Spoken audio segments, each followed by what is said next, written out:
So we're going to be gone from this area in about 2 weeks. So I'm doing a final, I suppose, walk around and recording. We'll come back to this bit. Recording of what I've done in the abandoned orchard, so I can remember it myself.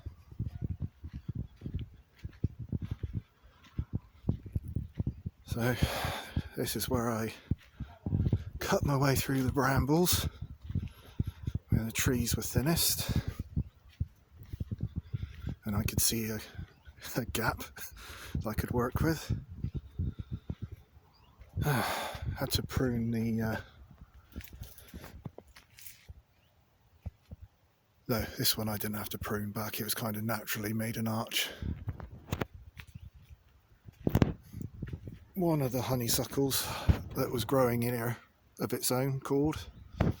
There was one growing over there, up that tree, but I moved that down the bottom. Hopefully it won't be killed in a drought the next time we have one, sooner rather than later. This wild rose here, don't know how well it shows up on the camera, but you can see the rose hips at least, I think. Nightmare to get through that. And it's on the other side as well. So that made quite a dense little mat. No, you should be able, you'll see loads of blackthorn and slowberries and hawthorn with its berries. Now this arch here, made that with I found a polytunnel that was either blowing in or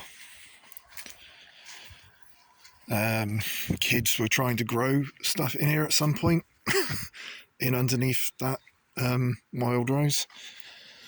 That might be where it came from, but yeah, I got rid of the plastic sheeting down the tip and the poles that were left over. I got some cheap solar lights, and yeah, just made this railing to go around.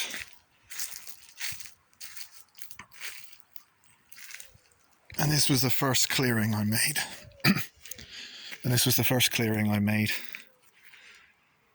The bins I knocked up just to keep it tidy-ish as much as possible. Now the wood store was over by that spool that I've repurposed as a table, but some silly people were still trying to use the fire circle, so I got rid of that a little while ago because I don't want this whole place burning down. First bench I made, and some fallen oak branches that I made that back barrier from.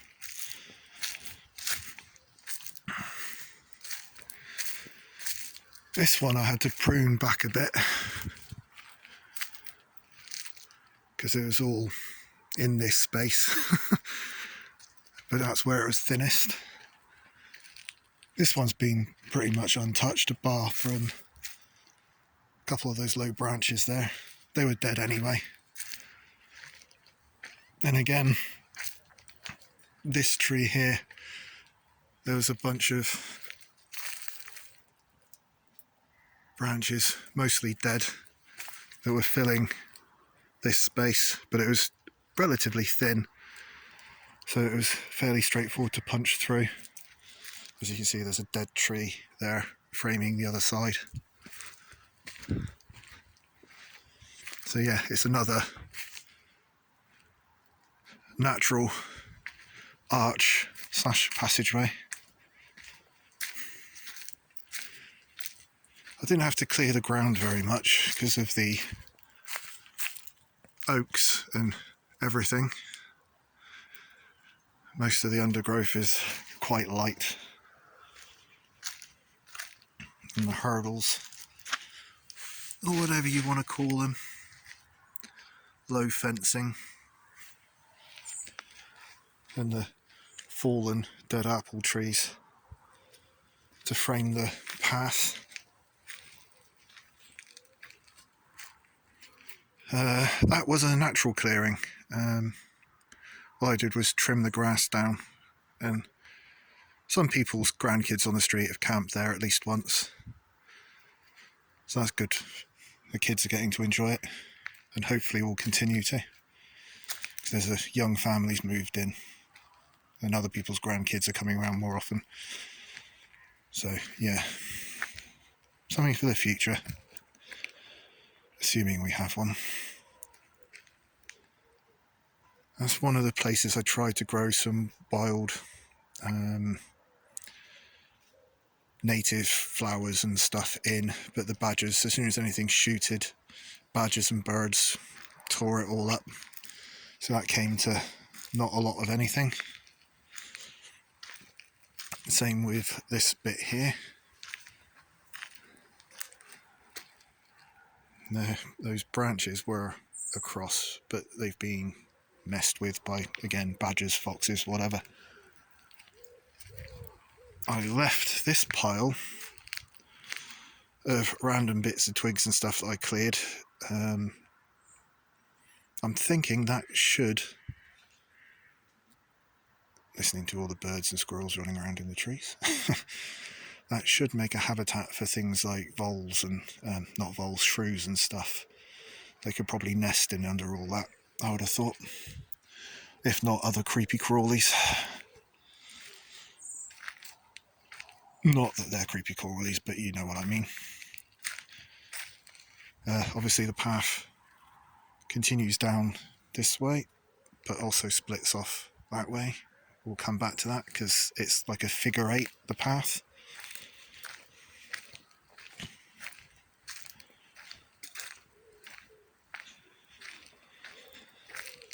Then walking down this way. This is where the deer tend to hang out. There's like thin brush of hawthorn, I suppose, I think it is. And there's some wild garlic and stuff growing in around back there as well. And there's the shelter I made. It's come in handy a few times when I've been caught out when it was raining.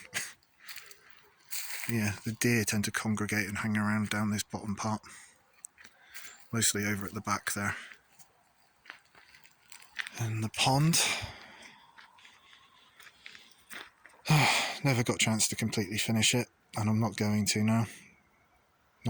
Time's going to be taken up packing and clearing what we don't want.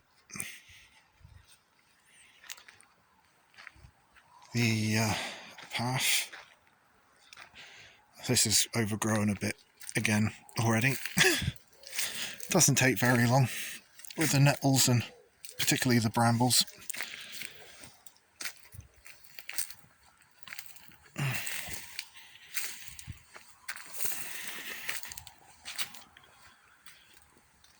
It comes back around that way past these hazel saplings that I managed to protect long enough that they've re-established themselves after the deer nibbled on the first bits.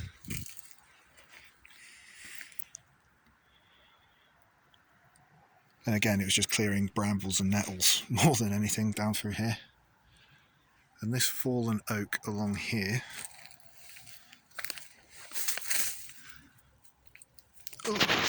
get down a bit lower, is where I've been getting some, I suppose, fresher wood when I've needed it or wanted it. And more of the moles. Seem to be the only thing doing well at the moment.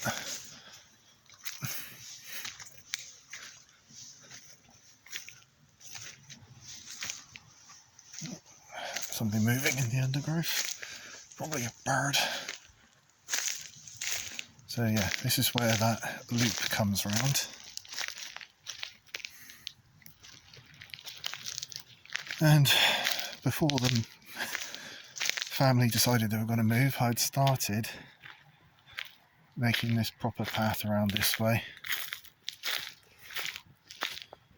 And on the odd occasion, I've found bits I've been adding slowly to it, but again, it's as good as it's gonna. I'm gonna get it before we go.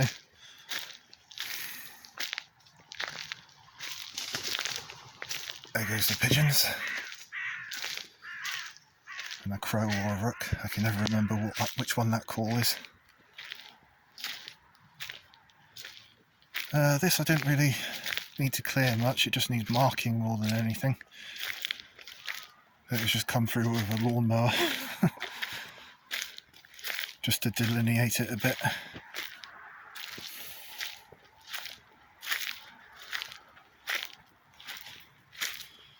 But that's the fields, the other side of the orchard.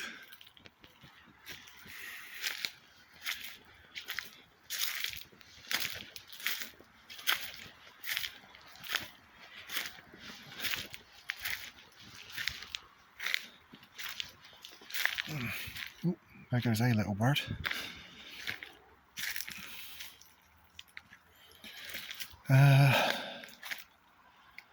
Looks like that's died down. There was a vine or a creeper that's meant to be an edible native herb. I can't remember what it's called. Charlie something. Creeper, maybe? I forget. But yeah, to make it easier for people to get around and access more of the blackberries to pick, I punched another hole through the line of trees there. Yeah, the heat and drought has messed up all the trees. It's meant to be a hawthorn, but it's just been cooked. Yet more wild rose. It's all over the shop. Some more over there. But yeah, another little natural passageway through that I just had to prune back in a couple little places.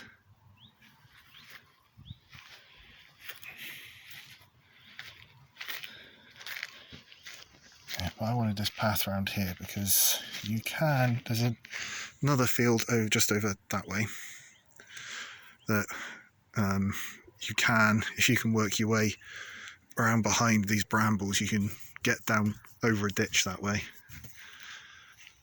But yeah, the other fields. And yeah, I cut this one through. It was just grass, so again, it was just using some loppers to get the brambles back and bringing the mower through carefully to get the grass at a reasonable length. But people can pick the blackberries that even they are struggling with this drought.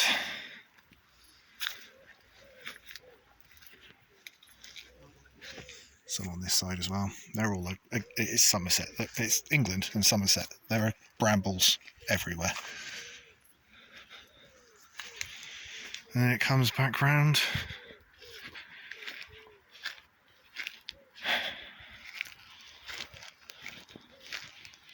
To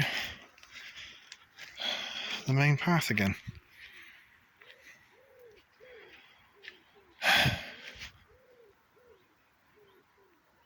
Yeah, so that's it.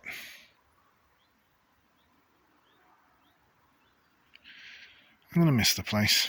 I put a lot of work into this. Help me deal with my friend dying.